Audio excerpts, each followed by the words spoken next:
Here's why you can't bring this or this into Queen's Park, but I can. You've probably seen clips from question period before. Now time for oral questions. Maybe you've gone to Queen's Park with your class to watch MPPs debate in person.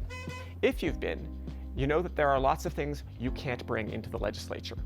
Firearms, aerosol weapons, flammable, toxic, or explosive materials, club-like items.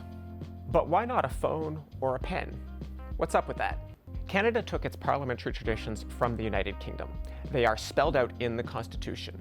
The Canadian Parliament enjoys the privileges and immunities that the British Parliament had when Canada was created in 1867. This includes the right to control its own proceedings. The King can't tell Parliament how to conduct its business.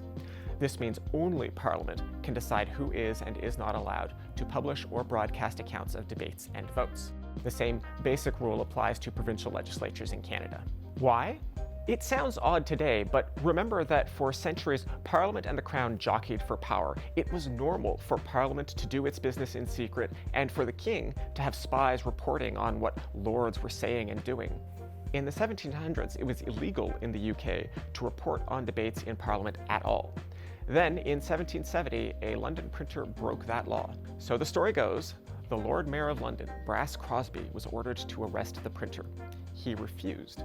Crosby was sent to the Tower of London, but the public demanded his release and got it.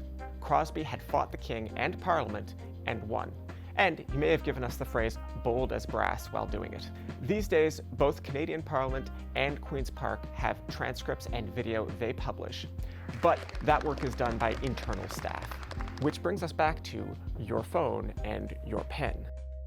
If you start taking notes in the visitors gallery at Queen's Park, security will politely ask you to leave. You're breaching Parliament's privilege to control its own record.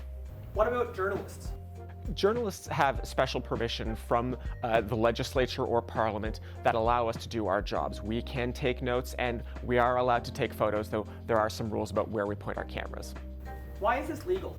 When the Charter of Rights and Freedoms was adopted in 1981, it codified the right to free expression and a free press, so you might think that meant the old privileges of Parliament would go away, at least in this case. But no. In the 1990s, a TV station wanted to televise the proceedings of the Nova Scotia legislature with its own cameras. They argued that the Charter gave them that right. The Supreme Court said, not so fast. The Charter is part of Canada's Constitution, but so are the privileges and immunities from 1867, which means Parliament and the provincial legislatures still retain the right to control their own records. So, if you do ever go down to Queen's Park, don't try to sneak in a pen.